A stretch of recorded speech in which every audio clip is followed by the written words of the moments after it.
A'udzubillahi minasyaitonirrajim. Bismillahirrahmanirrahim. Alhamdulillahirabbil alamin. Allahumma shalli wa sallim ala nabiyyina Muhammad wa ala alihi wa sahbihi ajma'in. Rabbi shrah li sadri wa yassir li amri wahlul 'uqdatam min lisani yafqahu qawli. Muslimin muslimat yang dirahmati Allah, pertama dan utama terimalah salam ukhuwah.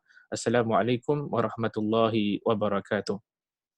Selamat kita bertemu dalam bahagian kita sesi yang ke-12 dalam kita mengupaskan kitab At-Tawakkul karangan Dr. Yusuf Al-Qaradawi hafizahullah taala. Kalau pada sesi yang lalu kita dah bahaskan tentang fasal yang kelima iaitu berkaitan dengan tawakal dan kaitannya dengan usaha mencari rawatan. Kita simpulkan bahawa sesungguhnya tidak ada pertentangan, tidak ada percanggahan antara bertawakal dengan usaha mencari rawatan kalau sekiranya seseorang itu sakit. Maka pada sesi yang ke-12 ini kita nak sentuh tentang fasal yang ke-6 berkaitan dengan hasil tawakal. Apakah kesan, apakah kebaikan yang bakal terhasil kalau sekiranya seseorang itu bertawakal kepada Allah Subhanahu Wa Taala. Dalam mukadimah fasal yang ke-6, Dr. Yusuf Al-Qaradawi menyifatkan tawakalnya adalah umpama syajarah tayyibah. Dia adalah umpama pohon yang baik yang menghasilkan buah yang baik. Dan buah yang baik ini, hasil yang baik ini, natijah yang baik ini akan dapat kelihatan dalam kehidupan individu dan juga kehidupan secara berjemaah ataupun bermasyarakat. Dr. Yusuf Al-Qaradawi pada fasal ini, beliau menyenaraikan 5 kebaikan ataupun hasil yang bakal muncul kalau sekiranya seseorang itu bertawakal kepada Allah Subhanahu Wa Taala. Yang pertama beliau mengatakan adalah tentang as-sakinah. Seorang yang bertawakal kepada Allah Subhanahu Wa Taala, antara kebaikan yang dia akan memperolehinya adalah rasa ketenangan.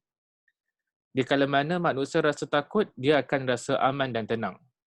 Di kala mana manusia merasa ragu-ragu, dia akan rasa yakin. Di kala mana manusia merasa putus asa, dia tidak akan rasa sedemikian rupa. Di kala mana manusia rasa marah, dia akan rasa redha. Jadi antara contoh yang dibawa oleh Dr. Yusuf Al-Qaradawi tentang kebaikan tawakal ini adalah kisah Nabi Musa alaihi salam sebagaimana yang digambarkan dalam surah Asy-Syu'ara ayat ke-62. Terjemahannya berbunyi, Nabi Musa alaihi salam menjawab, "Tidak, jangan fikir akan berlaku yang sedemikian. Sungguhnya aku sentiasa disertai oleh Tuhanku. Ia akan menunjuk jalan kepadaku." Jadi dalam Al-Quranul Karim, dalam surah Asy-Syu'ara ini, Allah Subhanahu Wa Taala menceritakan tentang kisah Nabi Musa alaihi salam dan juga pengikut-pengikutnya. Peristiwa berkaitan dengan Nabi Musa alaihi salam dikejar oleh tentera Firaun. Kemudian pengikut-pengikut Nabi Musa alaihi salam, mereka menyangka bahawa mereka itu akan ditangkap, ditawan oleh tentera Firaun. Tetapi dijawab oleh Nabi Musa alaihi salam yang beliau tidak berfikir sedemikian. Beliau meyakini yang Allah Subhanahu Wa Taala akan menyelamatkan Nabi Musa alaihi salam dan meyakini yang Allah Subhanahu Wa Taala akan menyelamatkan pengikut-pengikut Nabi Musa alaihi salam. Jadi orang yang bertawakal kepada Allah dengan sebenar-benarnya, dia akan rasa tenang di kala mana orang lain barangkali rasa gelisah. Hasil kebaikan yang kedua yang bakal tercapai kalau sekiranya seseorang itu bertawakal kepada Allah Subhanahu Wa Taala, maka dia akan memperolehi al-quwwah, iaitu kekuatan. Kekuatan yang dimaksudkan kat sini adalah kekuatan daripada sudut rohani dia. Kata Dr. Yusuf Al-Qaradawi, kekuatan rohani ini adalah lebih besar kalau nak dibandingkan dengan kekuatan senjata yang dimiliki oleh pihak musuh. Salah satu contoh kisah Anbiya yang dibawa oleh Dr. Yusuf Al-Qaradawi untuk menyokong poin yang kedua ini adalah kisah Nabi Nuh alaihi salam sebagaimana yang dirakamkan dalam surah Yunus ayat ke-71. Terjemahannya berbunyi, dan bacakanlah kepada mereka perihal Nabi Nuh ketika dia berkata kepada kaumnya, "Wahai kaumku, sekiranya kedudukan aku dalam kalangan kamu dan peringatan yang aku berikan kepada kamu dengan ayat-ayat keterangan Allah itu menjadi berat kepada kamu, maka kepada Allah jualah aku berserah diri. Oleh itu tetapkanlah keazaman kamu serta sekutu-sekutu kamu untuk melakukan rancangan jahat kamu terhadapku. Kemudian janganlah hendaknya rancangan jahat kamu itu kamu jalankan secara tersembunyi. Sudah itu bertindaklah terus terhadapku dan janganlah kamu bertunggu lagi." Jadi dalam ayat ini diceritakan tentang peristiwa Nabi Nuh alaihi salam dengan kaumnya Jadi kata Dr. Yusuf Al-Qaradawi, kaum Nabi Nuh ini mereka mendustakan Nabi Nuh alaihi salam. Mereka menuduh Nabi Nuh alaihi salam sebagai seorang yang gila, bahkan mereka itu rasa takabur. Kemudian Allah Subhanahu Wa Taala ceritakan dalam ayat ini mengatakan yang Nabi Nuh alaihi salam dia tidak takut akan rancangan jahat yang dirancang oleh kaumnya itu, bahkan dia berserah diri kepada Allah Subhanahu Wa Taala. Jadi antum akan lihat kekuatan rohani yang dimiliki oleh Nabi Nuh alaihi salam. Jadi kata Dr. Yusuf Al-Qaradawi, orang yang bertawakal kepada Allah Subhanahu Wa Taala, antara salah satu kebaikan yang akan terhasil adalah dia akan memiliki kekuatan rohani. Bahkan kata Dr. Yusuf Al-Qaradawi, kekuatan rohani ini adalah lebih besar daripada kekuatan senjata yang dimiliki oleh pihak musuh.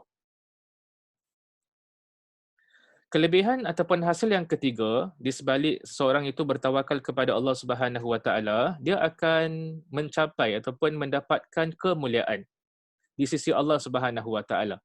Derajatnya akan diangkatkan di sisi Allah Subhanahu Wa Taala. Bahkan Dr. Yusuf Al-Qaradawi dia menyifatkan orang yang benar-benar bertawakal kepada Allah Subhanahu Wa Taala adalah umpama seorang raja. Tetapi bukan raja dunia, tapi adalah raja akhirat. Apa beza antara raja dunia dengan raja akhirat? Kata Dr. Yusuf Al-Qaradawi, raja dunia ni dia memerlukan kepada pengikut. Raja dunia ni dia akan takut kehilangan kerajaannya. Itu adalah di antara ciri-ciri raja dunia. Tetapi orang yang bertawakal kepada Allah Subhanahu Wa Taala disifatkan oleh Dr. Yusuf Al-Qaradawi sebagai raja akhirat, iaitu seseorang yang hatinya terpaut kepada Allah Subhanahu Wa Taala. Dia tidak mengharapkan melainkan rahmat Allah Subhanahu Wa Taala. Bahkan dia tidak takut melainkan kepada azab Allah Subhanahu Wa Taala. Jadi orang yang benar-benar bertawakal kepada Allah Subhanahu Wa Taala, Allah akan berikan dia kemuliaan. Allah Subhanahu Wa Taala akan angkatkan derajatnya. Seterusnya, kelebihan yang keempat, kalau orang itu bertawakal kepada Allah Subhanahu Wa Taala, maka dia akan dihiaskan dengan sifat redha. Selepas dia berusaha melakukan sesuatu perbuatan, dia redha akan apa yang ditentukan oleh Allah Subhanahu Wa Taala kepada dirinya. Hatinya akan rasa lapang. Dia yakin bahawa cara Allah Subhanahu Wa Taala mentadbirkan dirinya, cara Allah Subhanahu Wa Taala mentadbirkan menguruskan manusia adalah lebih baik daripada cara manusia menguruskan diri mereka sendiri. Dia yakin bahawa dia sentiasa di bawah perlindungan Allah Subhanahu Wa Taala. Jadi ciri yang ketiga dengan keempat, hasil yang ketiga dengan keempat yang bakal muncul kalau orang itu bertawakal kepada Allah Subhanahu Wa Taala adalah dia akan diberikan kemuliaan dan dia akan dihiaskan dengan sifat redha. Kebaikan yang terakhir yang disebutkan oleh Dr. Yusuf Al-Qaradawi, kalau sekiranya seseorang itu benar-benar rasa tawakal kepada Allah Subhanahu Wa Taala, dia akan rasa berharap dan tidak akan rasa berputus asa. Dia akan yakin tentang kemenangan hak ke atas yang batil. Dia akan meyakini tentang kemenangan petunjuk di atas kebatilan. Dia akan rasa yakin tentang kemenangan petunjuk di atas kesesatan. Dia akan rasa yakin tentang kemenangan keadilan ke atas kezaliman. Kan? Jadi orang yang bertawakal kepada Allah Subhanahu Wa Taala, dia tak ada dalam kamusnya, dalam dictionary kehidupan dia tak ada such thing called as putus asa. Salah satu contoh yang dibawakan oleh Dr. Yusuf Al-Qaradawi berkaitan dengan kisah Anbiya yang tidak rasa putus asa adalah kisah Nabi Yaqub alaihi salam, sebagaimana yang digambarkan, dirakamkan dalam surah Yusuf ayat 83, yang mana terjemahan ayat ini berbunyi, setelah mereka kembali dan menyampaikan hal itu kepada bapa mereka, berkatalah ia, tidaklah benar apa yang kamu katakan itu. Bahkan nafsu kamu telah memperelokkan pada pandangan kamu suatu perkara yang kamu rancangkan. Jika demikian, bersabarlah aku dengan sebaik-baiknya. Mudah-mudahan Allah mengembalikan mereka semua kepadaku. Sungguhnya dialah yang maha mengetahui lagi maha bijaksana. Jadi ayat ini menceritakan tentang berpisahnya antara ayah dengan anak. Ayat ini menceritakan tentang berpisahnya antara Nabi Yaqub alaihi salam dengan Nabi Yusuf alaihi salam. Jadi Nabi Yaqub alaihi salam mencari anaknya Nabi Yusuf alaihi salam bertahun-tahun lamanya. Jadi walaupun telah terputus khabar bertahun-tahun lamanya, tetapi Nabi Yaqub alaihi salam tidak pernah putus harapannya kepada Allah Subhanahu Wa Taala. Jadi itu menunjukkan tentang orang yang benar-benar bertawakal kepada Allah Subhanahu Wa Taala, dia akan rasa berharap, dia tidak akan rasa berputus asa kepada Allah Subhanahu Wa Taala. Dapat kita rumuskan dalam sesi kita pada kali ini, di sana ada banyak hasil kelebihan, faedah ataupun natijah di sebalik kalau seseorang itu bertawakal kepada Allah Subhanahu Wa Taala. Dr. Yusuf Al-Qaradawi sebutkan 5 di antara kebaikan bertawakal. Pertama, orang tersebut dia akan rasa tenang. Yang kedua, dia akan mendapatkan kekuatan daripada sudut rohani dia. Yang ketiga, dia akan dihiasi dengan kemuliaan, dia akan dinaikkan derajatnya.